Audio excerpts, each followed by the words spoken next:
On va commencer par Osée chapitre 6, verset 3. Le thème d'aujourd'hui, c'est arrosé par Dieu. Donc, arrosé par Dieu. Donc, Osée chapitre 6, verset 3.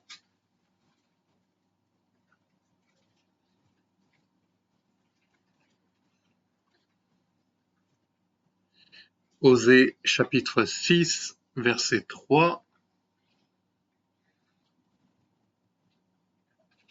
Et la parole de Dieu nous dit, « Connaissons, cherchons à connaître l'Éternel, sa venue est aussi certaine que celle de l'aurore.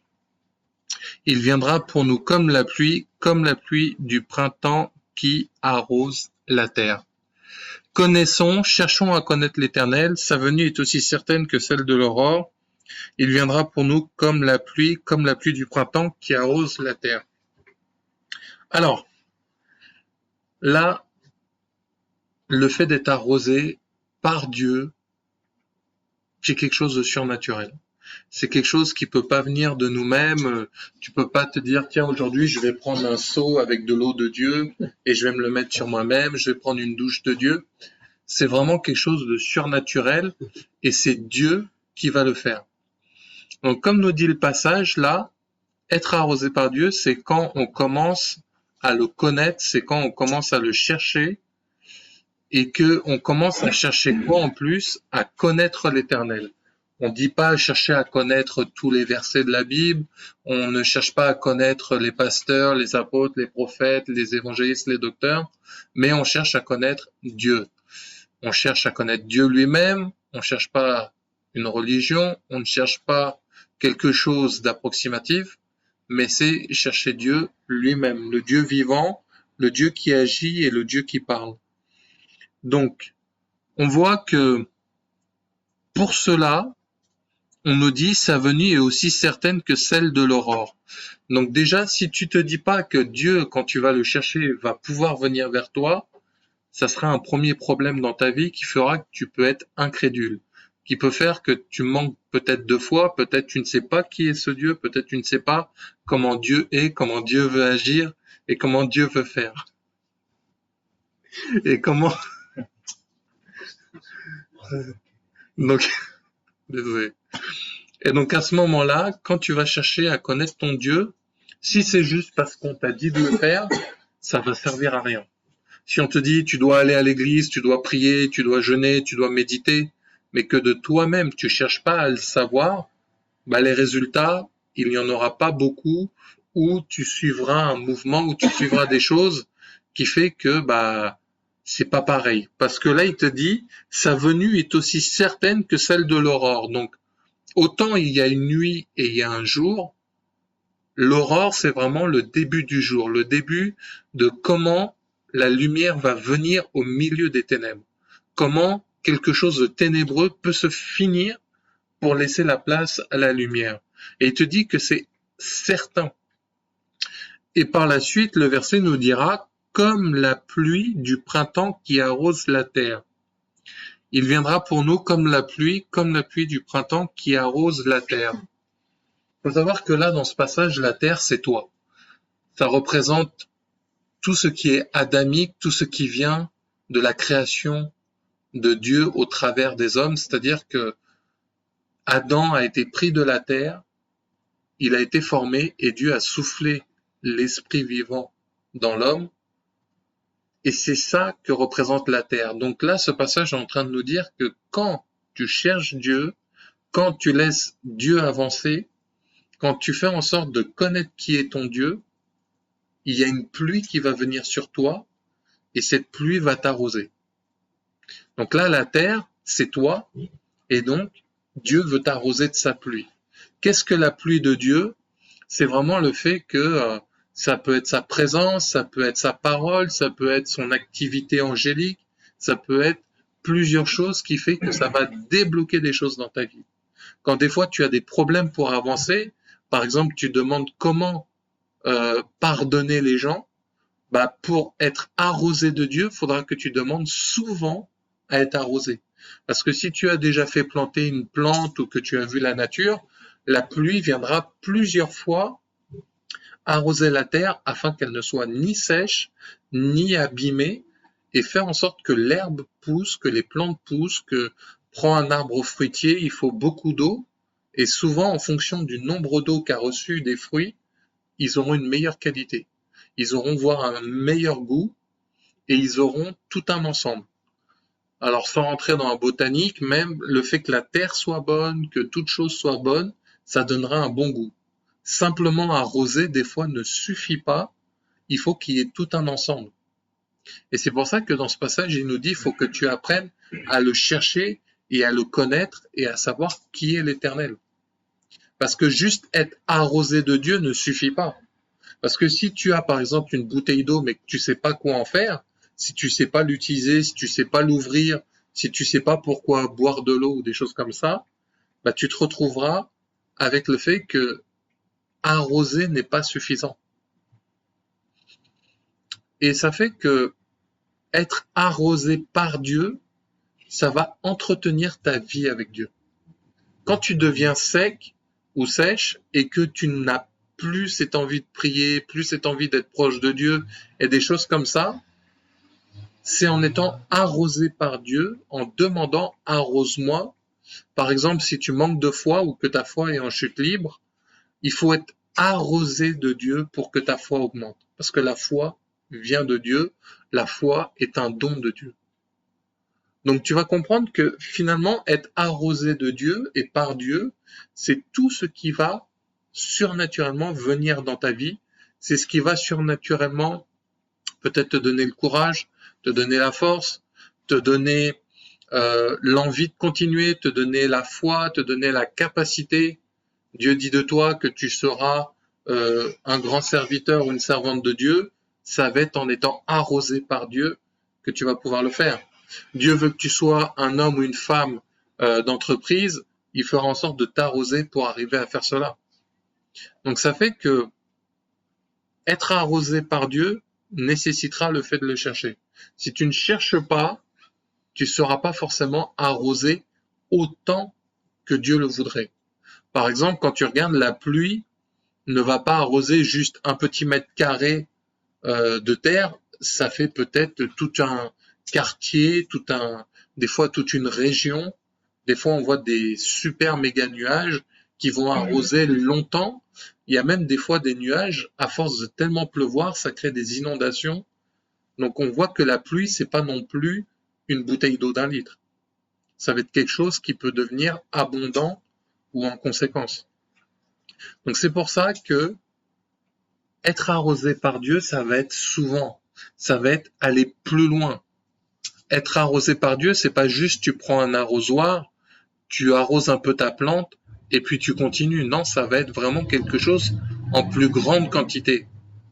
Des fois, on se satisfait de peu avec Dieu en ne le cherchant pas plus que ça et tu te retrouves à avoir un tout petit peu de pluie, un tout petit peu de présence de Dieu, un tout petit peu de ses miracles, un tout petit peu de ce qu'il fait, et des fois on se satisfait de ça. Des fois, on va presque devenir comme une terre aride, à se dire, bon, là ça va. Mais en tant que personne, des fois on se rend pas compte que petit à petit on se dessèche. Petit à petit on est en train de laisser Dieu de côté ou des choses comme ça, et il faut vraiment penser à aller vers Dieu. C'est pour ça qu'il nous parlera de prier, d'action de grâce, de jeûne, de prière et de choses comme ça, afin d'à chaque fois être arrosé. Parce que souvent, on prend ce qu'on a, on a notre petite quantité de pluie, si je pourrais dire ça comme ça, et on fait avec. Mais Dieu veut que ça soit tout le temps. Dieu veut que ça soit en continu. Et c'est là où ça va faire en sorte que ta vie va changer. Des fois, tu as des galères dans les finances, tu as des galères dans ta vie, parce que tu as besoin que ta vie soit arrosée continuellement. Une plante qui n'est pas souvent arrosée va finir par faner, va finir par devenir jaunâtre, va finir par avoir les feuilles qui tombent ou qui sont comme brûlées. Et c'est pour ça que souvent, même Jésus se comparera à l'arbre vert ou à une plante verte qui vit ou à des roseaux verts, etc. Et C'est même pour ça qu'il dira quand on le mène au chemin de la croix, il y avait des femmes et des enfants et des hommes qui pleuraient en disant ah Jésus. Et lui-même, pendant son chemin, il dit pleurez pas pour moi, mais pleurez pour vous, Jérusalem, parce que si on fait ça au bois vert, qu'est-ce qu'on fera au bois desséché? On a encore ce rapport de vert et de desséché. Donc, quand tu vas être arrosé de Dieu, tu vas pouvoir vivre les épreuves, tu vas pouvoir vivre comme nous montre Jésus. Il est en train de porter sa croix, il a été fouetté, il a eu des insultes, on lui a arraché la barbe, on a fait plein de choses. Mais il dit, moi je suis un bois vert. En gros, il est en train de dire, moi je suis arrosé par Dieu, je tiens le choc. Je tiens la cadence, j'avance. Le fait d'être arrosé par Dieu a fait en sorte que Simon de Cyrène soit utilisé pour l'aider à porter la croix. Et le fait qu'il aille jusqu'à la croix et qu'il arrive encore à dire « Père, pardonne-leur, ils ne savent pas ce qu'ils font », il était encore arrosé. Mais à un seul moment, quand Dieu va devoir détourner le regard de Jésus, parce qu'à un moment il fallait bien qu'il meure, parce que si Dieu continuait à avoir le regard sur Jésus, il aurait pu rester indéfiniment sur la croix. Mais le seul moment où Dieu va retirer son regard, va retirer son arrosage, on pourrait dire, à ce moment-là, Jésus dira, Père, Père, pourquoi m'as-tu abandonné? Et il va mourir quasiment dans les minutes qui suivent. Donc, quand tu es arrosé par Dieu, ça va créer quelque chose dans ta vie spirituellement. Des fois, la parole, on entendra ce verset qui dit, la pluie de l'arrière-saison va venir, la rosée de l'Éternel. On voit même que dans le livre de Juges, quand Gédéon demande à Dieu des signes, il va utiliser une couverture par terre et va dire, Seigneur, que la rosée, c'est-à-dire de l'eau déposée sur l'herbe, soit là, ça montrera que tu es là. Mais après, le deuxième test qu'il va faire, c'est, Seigneur, pour encore montrer que c'est bien toi, cette fois-ci que ça ne soit pas l'herbe qui est mouillée, mais que la couverture. On ne voit encore que à l'endroit où Dieu est, il y a cette forme d'eau qui est déversée dessus. Et ça, c'est une façon spirituelle de montrer le Saint-Esprit qui va venir sur ta vie et le Saint-Esprit qui va venir sur ta famille, sur tes enfants, sur toutes tes actions. Et c'est ça, être arrosé par Dieu. C'est le fait de laisser l'onction couler sur toi. C'est le fait de laisser Dieu agir sur toi. Et c'est là où des fois, on va se dire, mais Seigneur, j'en peux plus, parce que tu as besoin d'être arrosé. Tu as besoin d'être accompagné de Dieu. Et c'est ça qui fait que, à ce moment-là, on va voir un deuxième passage dans le psaume 92, 10. Donc, psaume 92, 10.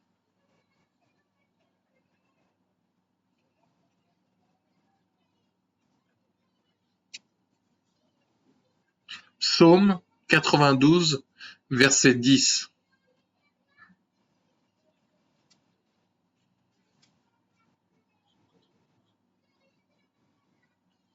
Donc, psaume 92, verset 10. Alors, selon certaines traductions en français courant, ça peut être le 11. Donc, psaume 92, 10 ou 92, 11. Et tu me donnes la force du buffle, je suis arrosé avec une huile fraîche.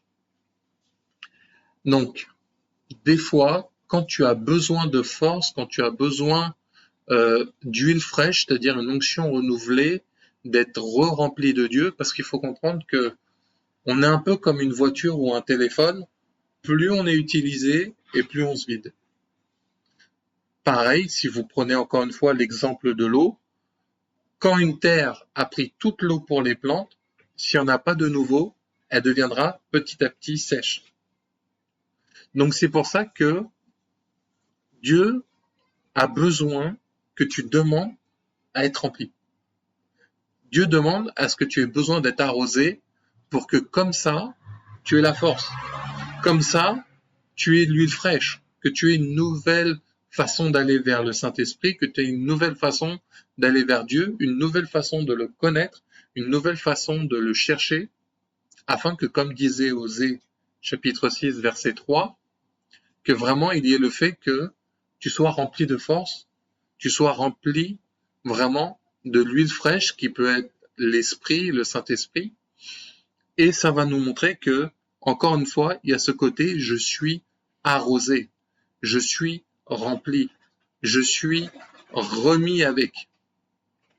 Et c'est ça qui fait que, pour avancer avec Dieu, c'est ce qui va être nécessaire. Des fois, on se demande, mais pourquoi j'avance pas? Ça peut être aussi le résultat d'un manque d'arrosage. Et c'est ça que, dans ta vie, des fois, tu sentiras cette sécheresse, tu sentiras cette façon dont ta vie tourne. Donc, il est important vraiment de demander ça à Dieu, parce que Dieu, de base, il veut le faire, et des fois, il pourra le faire, parce que sa grâce, sa miséricorde est un peu sur tout le monde. Il dit que sa bonté est sur le juste et le méchant. Donc si des fois tu te dis, mais pourquoi les païens, pourquoi les méchants, ils sont mariés, ils ont de l'argent, ils ont des choses, pourquoi moi je galère quand les autres ont tout? Parce que Dieu les arrose au minimum. Mais il faut savoir que eux, leurs résultats ne seront pas éternels. Leurs résultats seront temporaires, voire incertains. Leurs résultats ne seront pas optimales parce qu'ils n'auront pas cherché à connaître Dieu. Peut-être ils sont mariés, mais pour finir comment? Peut-être ils ont des enfants, mais que deviendront les enfants? Peut-être ils ont un travail, mais est-ce qu'ils le garderont? Peut-être ils pensent être riches et tout ça, mais la pauvreté peut les guetter. Donc c'est pour ça qu'il est important de savoir que l'arrosage venant de Dieu produira du fruit. D'ailleurs, la parole de Dieu nous dira que les fruits de la tristesse selon le monde donnent la mort, mais le fruit selon Dieu donnera la repentance. Et on nous parlera des fruits de la chair et des fruits de l'esprit. Et on nous dira aussi que les fruits de l'esprit porteront du résultat. Donc c'est pour ça qu'il est important de se laisser arroser par Dieu. Et si des fois tu trouves que dans la vie des autres, ça a l'air plus beau, plus rose, l'herbe est meilleure dans l'autre champ, c'est un arrosage temporaire. C'est un arrosage qui va pas porter énormément de fruits.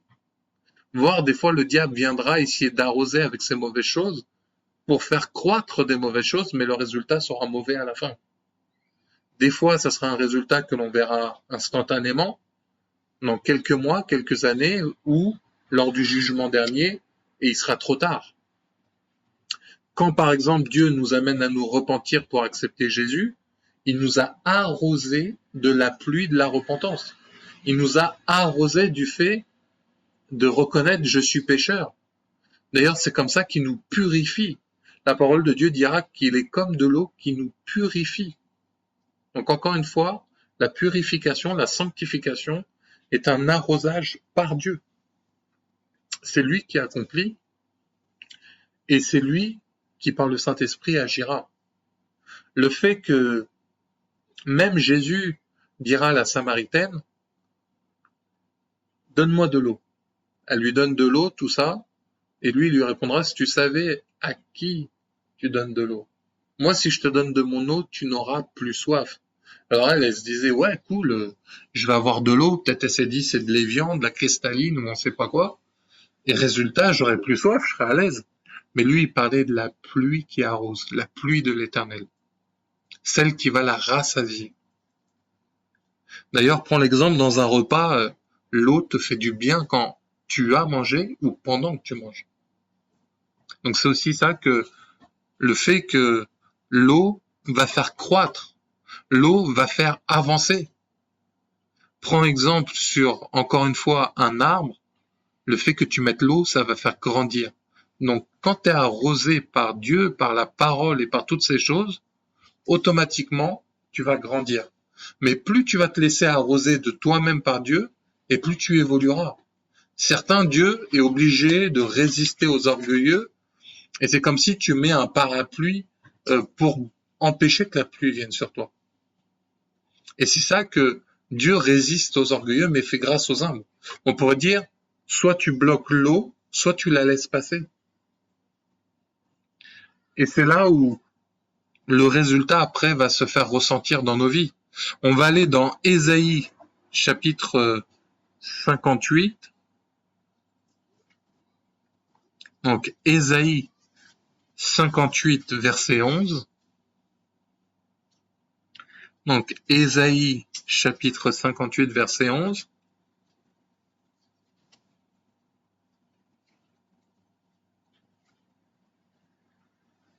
Si tu te sens fatigué, si tu te sens mal, si tu te sens au bout de ta vie, voilà ce que dit la parole de Dieu. Ésaïe 58, 11 nous dit « L'Éternel sera toujours ton guide. Il rassasiera ton âme dans les lieux arides et il redonnera de la vigueur à tes membres. Tu seras comme un jardin arrosé, comme une source dont les eaux ne tarissent pas. » Ne tarissent pas, ça veut dire que jamais elles s'en vont, ni jamais elles se dessèchent.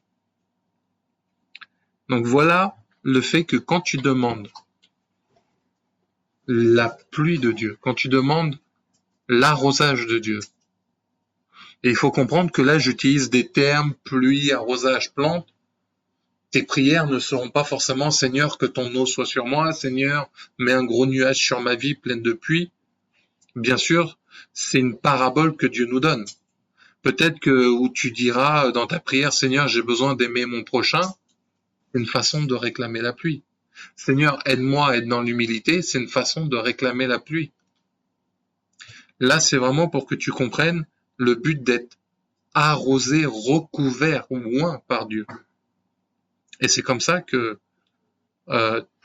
tu n'as pas besoin de partir dans des prières qui parlent de pluie ou de choses comme ça. Quoique là, on peut s'appuyer sur la parole et dire que tu seras comme un jardin arrosé.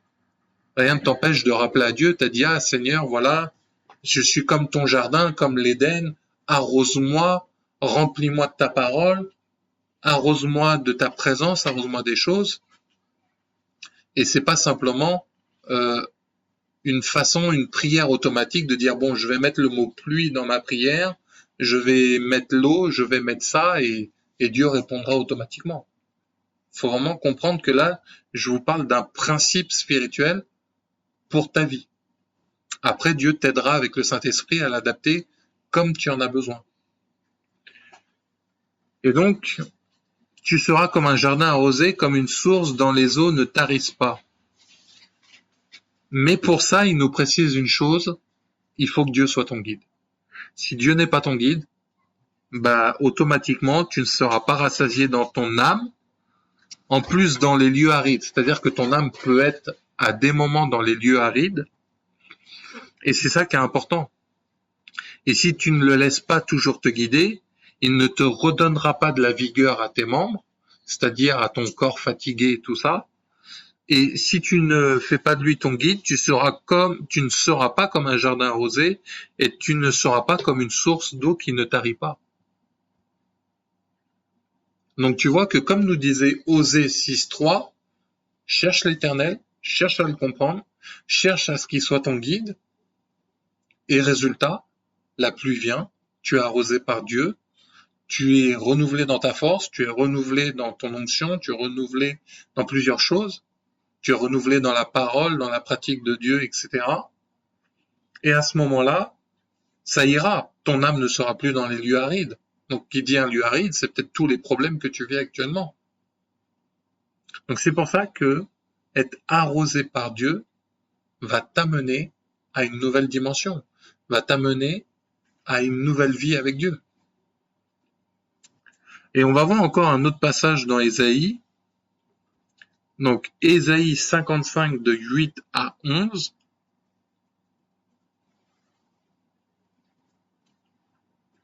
Ésaïe 55 de 8 à 11.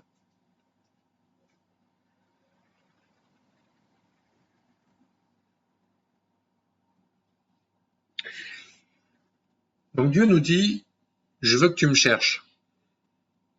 Je veux que tu apprennes à me connaître et que sa venue est aussi certaine que l'aurore. Bon, il nous dit que s'il est ton guide, tu seras rassasié, tu seras plus dans les lieux arides, etc., comme on vient de voir. Mais maintenant, Pour cela, ça nous oblige à recevoir de la part de Dieu comme Dieu le veut. Pas comme nous voulons, mais comme Dieu le veut. Parce que voilà ce qu'il nous dit. Car mes pensées ne sont pas vos pensées. Dieu, déjà, de base, il est clair. Il dit ta façon de voir, c'est pas la mienne. Et vos voies, ou vos chemins, ou vos façons de faire, ne sont pas mes voies, ou chemin de fer, ou etc. Dit l'Éternel. Autant les cieux sont élevés au-dessus de la terre, autant mes voies sont élevées au-dessus de vos voies, et mes pensées au-dessus de vos pensées. Donc déjà, Dieu, il est vraiment en train de te dire, moi, je suis dans les lieux célestes, toi, tu es sur terre. Il y a une séparation. Pas une division, mais il fait vraiment remarquer, regarde, toi, tu es en bas, moi, je suis en haut, autant que le nuage est au-dessus de la terre, et il te dit, premier constat, ma façon de faire et mes pensées, c'est pas comme toi. Donc si tu te dis, moi je pense que, moi je fais que, moi j'ai envie d'eux, tu peux être en train de préparer ta propre terre, ta propre plantation. Mais Dieu, lui, il a envie de dire non, pour bien planter, par exemple, imaginons des carottes ou des fraises ou ce que tu veux, Dieu il te dit, il va falloir qu'on fasse comme ça. Mais si là où Dieu dit, par exemple, plantons des fraises et toi tu viens, tu dis, plantons des poires, il va y avoir un problème. Imagine, tu vas vers ton patron et il te dit, je pense qu'on va faire ça, ça, ça pour la société, et toi tu dis, non, moi je pense qu'on va faire autre chose. Il y aura un problème. Donc là, il nous dit, et mes pensées au-dessus de vos pensées. Comme la pluie et la neige descendent des cieux et n'y retournent pas sans avoir arrosé, fécondé la terre et fait germer les plantes, sans avoir donné de la semence au semeur et du pain à celui qui mange. Ainsi en est-il de ma parole qui sort de ma bouche, elle ne retourne point à moi sans effet, sans avoir exécuté ma volonté et accompli mes desseins. Donc tu vois que quand tu es arrosé par Dieu, il va y avoir une différence entre tes envies, ta façon de faire, ta façon d'accomplir, et ce que Dieu veut et sa parole. Et on voit que quand sa parole agit, il dit encore une fois, ça va t'arroser. Et en plus, la parole dit, comme on vient de le lire, ça retourne pas sans effet. C'est-à-dire que quand Dieu décide de t'arroser, il y a une action de la part de Dieu, et Dieu seul sait comment il va la mettre en place, mais cette action, elle ne reviendra pas sans effet. Cette action, elle ne sera pas, comme dit le passage, et n'y retourne pas sans avoir arrosé, fécondé la terre et fait germer les plantes, sans avoir donné de la semence au semeur et du pain à celui qui mange, ainsi en est-il de ma parole qui sort de ma bouche, celle de Dieu.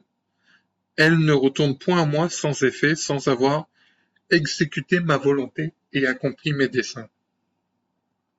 Donc on peut voir dans ce passage que être arrosé par Dieu amènera un résultat, amènera quelque chose de productif dans ta vie. Et c'est en ça qu'on pourra voir dans la vie des chrétiens, là où il y a des fruits et là où il n'y en a pas. Mais comme je vous disais tout à l'heure, il y a des fruits, à un moment on ne saura pas quelle est la provenance. Ça ne sera que l'Éternel, ça ne sera que le Saint-Esprit en Jésus qui pourra montrer c'était bien de moi. Parce que, comme nous dit un passage, je sais plus où dans Matthieu, on nous dit que le voleur est venu semer pendant la nuit de l'ivraie dans le champ de blé. Et quand ils ont constaté ça au matin, alors dans le passage, on nous dit que l'ouvrier dit est-ce que tu veux que j'arrache les plantes? Mais le problème, c'est que du blé et de l'ivraie, quand ça pousse, on peut pas le différencier. On peut pas savoir qu'est-ce qu'est du blé ou qu'est-ce qu'est de l'ivraie. Et à ce moment-là, dans la parabole, on te dit non, attendez, une fois qu'il aura poussé, à ce moment-là, on le coupe parce qu'on pourra faire bien la différence entre le blé et l'ivraie, et tout l'ivraie découpé sera jeté au feu. Donc c'est pour ça que quand tu es arrosé par Dieu, ne sois pas impressionné. Et ne sois pas impressionnable parce que tu vois des miracles, tu vois de grandes choses, tu vois des grandes structures. Jésus a dit, en mon nom, ils chasseront les démons, ils guériront les malades, ils prophétiseront, arrière de moi, je ne vous connais pas. Ce n'est pas, comme dit Jésus, à l'époque, Jérusalem était fière de son grand temple, et Jésus, il est arrivé, il a dit, il restera pas pierre sur pierre, en 3 jours, je le reconstruis. Donc Dieu ne sera pas impressionné par des grands bâtiments, par une foule incroyable de chrétiens ou de soi-disant chrétiens dans un lieu. Il ne sera pas impressionné par tes campagnes d'évangélisation, il ne sera pas impressionné parce que tu fais des miracles, mais il sera impressionné quand tu obéis à Dieu, quand tu fais ce que Dieu demande. Il sera impressionné quand tu es dans l'obéissance plus que les sacrifices. Il sera impressionné par l'amour que tu lui rends, par le fait de vouloir être avec lui. Ça impressionne Dieu.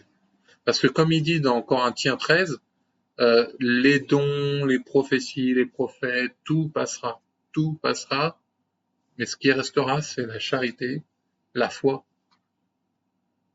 Et c'est là où Dieu est plus impressionné par ta foi, parce que même Jésus va nous dire, un bon exemple d'arrosé par Dieu, par exemple, c'est le centenier romain qui arrive et qui dit à Jésus, bon ben voilà, j'ai mon serviteur qui est malade, donc déjà on voit que il prend soin d'un serviteur juif, on voit que cet homme romain aurait pu mépriser son serviteur, aurait pu dire bon bah lui il sert à rien, il y en a plein d'autres qui prendront sa place. Non, on voit la compassion dans le cœur du centenier, on voit qu'il est bon. Et qu'est-ce qu'il va faire? Il va venir voir Jésus. Et quand il va lui dire bon Jésus, mon serviteur est mourant, tout ça, machin, qu'est-ce qui va se passer? Jésus dit ok, j'arrive. Il va lui dire non, t'as même pas besoin de venir. Parce que moi je suis un chef, et quand je donne des ordres à mes soldats, ils vont faire. De la même façon, dis un mot, en gros il est en train de reconnaître, arrose la situation, et ça va s'accomplir. Et Jésus va être impressionné, il va dire, je n'ai pas vu une aussi grande foi dans tout Israël. Et des fois quand on entend, je n'ai pas vu une aussi grande foi dans tout Israël, ça se demandait si il inclut les anciens prophètes de l'Ancien Testament avec. Que Dieu nous éclaire. Mais c'est-à-dire que là, Jésus a été impressionné par un païen qui n'était pas du peuple élu et qui en plus a fait un acte de foi incroyable, et on voit comment Dieu a arrosé tout ça. Et Jésus lui répondra qu'il en soit fait selon ta parole. Et le serviteur fut guéri instantanément en étant à distance. Donc quand tu es arrosé par Dieu, c'est pareil, il n'y a pas d'histoire de distance. Tu as quelqu'un qui t'appelle, qui est malade, il est à 8000 km, c'est pas grave, tu pries pour lui, Dieu arrosera, la guérison l'arrosera au loin. Donc c'est pour ça que, de la même façon, quand tu as la foi, quand tu mets la parole de Dieu en pratique, ça ne reviendra pas sans effet. Parce que si tu te laisses arroser par Dieu, la pluie qui t'arrose va arroser ce qui t'entoure. Donc à partir de là, ça va arroser peut-être ta famille qui ne croit pas en Dieu, peut-être tes prochains, etc. Et si Dieu a dit que sa parole ne revient pas sans effet, si sa parole ne revient pas sans que ça ait fait pousser, germer les plantes, donner à manger, des choses comme ça, c'est là où on voit que être arrosé par Dieu rendra productif. Mais aussi, il faudra comprendre que des fois, ça nécessite de la patience. Parce que pour que un champ, par exemple, soit arrosé, et que le blé pousse ou n'importe quelle plante, ça nécessite des saisons, ça nécessite que vraiment il y ait de l'eau, et de l'eau, et de l'eau, que ça pousse petit à petit, etc. Qu'il y ait les conditions. Et c'est pour ça que être arrosé par Dieu, des fois les gens veulent être inondés de Dieu, mais ne savent pas être patients. Parce qu'il faut savoir que si tu es inondé, bah, la plante peut mourir à cause de trop d'eau. Si tu es inondé par les choses, tu peux finir par être détruit. C'est-à-dire que si ton pot de fleurs, t'avais mis beaucoup trop d'eau dedans, qu'est-ce qui va se passer? Bah, tu peux soit abîmer la plante, soit la terre devient de la gadoue et ça peut ne plus être bon, soit s'il y a vraiment beaucoup d'eau, qui sait, ton pot peut casser. Et c'est pour ça qu'il faut faire attention à quand tu demandes l'inondation, Attention. Parce que si, imaginons, tu veux être arrosé de la puissance de Dieu, tu peux devenir orgueilleux. L'eau pourra revenir comme un double fouet contre toi, comme une épée à double tranchant. Donc c'est pour ça que prenez l'exemple des enfants. Si les enfants sont petits, on leur apprend à lire, à écrire, à marcher, etc. On ne peut pas leur demander de faire des mathématiques, on ne peut pas leur demander de parler 4 langues. Non. Donc Dieu saura, comme il dit, il est un bon pédagogue, il saura arroser ce qui est arrosé, il saura ce qu'il y a à faire. Et comme il a dit, ses pensées sont pas les tiennes, ses chemins sont pas les tiens. Il peut te faire prendre un chemin difficile, un chemin incompréhensible, mais si c'est bien Dieu qui a parlé, si c'est bien Dieu qui a fait, tu verras qu'à un moment, ça aura des fruits. Tu verras qu'à un moment, ça accomplira. Et c'est pour ça que la parole de Dieu dit, large, grande est la porte qui mène à l'enfer, mais étroit et sinueux le chemin qui mène à la vie.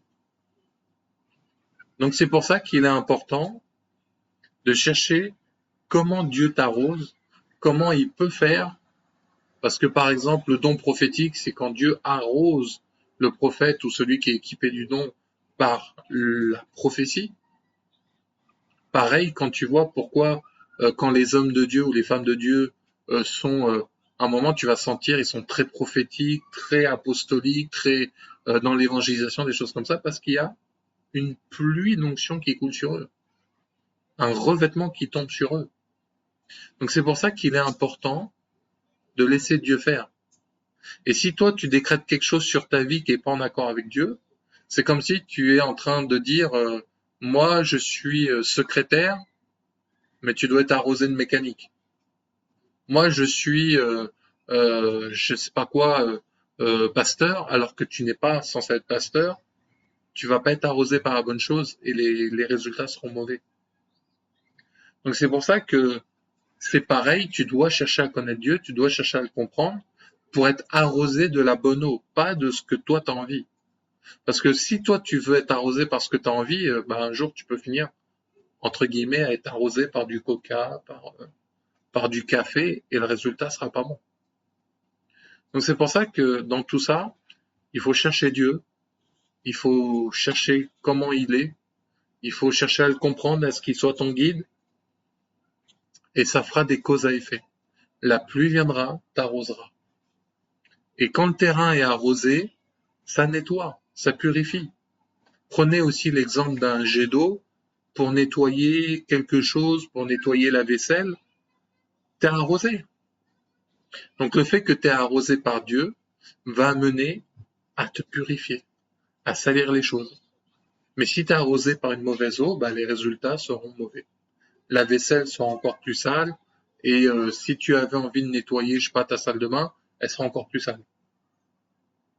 Donc c'est pour ça que, pour résumer, il faut chercher Dieu, il faut chercher à le comprendre, il faut chercher ses méthodes à lui, il faut chercher sa volonté à lui, il faut savoir qui il est, comment il est, et résultat, il va t'arroser, il va te redonner la force, il va te donner des révélations, il va te donner la capacité d'avancer avec lui, il va te sanctifier, il va te purifier, il va faire en sorte que les résultats soient bons, il va faire en sorte de produire du fruit, il fera en sorte de prouver à la fin qu'il était Dieu et qu'est-ce qu'il a fait. Et de ne pas se comparer les uns aux autres, ne pas être impressionné par ce que les autres peuvent faire, parce que ça peut être temporaire ou incertain. Mais si toi tu suis bien ce que Dieu dit, ce que Dieu accomplit, tu verras que sa parole ne reviendra pas sans effet. Et que, encore une fois, les dons spirituels peuvent être utilisés à mauvais escient par les gens. Tout à l'heure, comme on voyait, il y en a, ils prophétisent, ils font des choses au nom de Dieu, mais Dieu dit, je te connais pas. Donc c'est là où il faut que toi, Dieu te connaisse. Il faut que toi, Dieu dise de toi, bon et fidèle servant ou serviteur. Il faut que Dieu puisse se dire, tu es connu de Dieu. Et c'est là où, comme ça, tu pourras avancer et être arrosé tout du long de ta vie, en onction, en force, en puissance. Et sache qu'en plus, quand tu es bien arrosé par Dieu, automatiquement, t'étonnes pas que tes prières aient plus d'impact, que tes prières guérissent des gens plus vite, que ton explication soit plus facilement comprise par les autres, parce que quelque chose de bien arrosé, de bien huilé, va mieux fonctionner. Et toi aussi, tu vas mieux fonctionner, même ta santé même fonctionnera mieux. Donc c'est pour ça que être arrosé par Dieu, c'est vraiment un principe spirituel. C'est pas mauvais de dire que la pluie du Seigneur vienne sur moi, mais n'en fais pas une religiosité à dire il faut demander la pluie, non. C'est vraiment un principe spirituel que tu vas appliquer dans ta vie et apportera du fruit. Amen.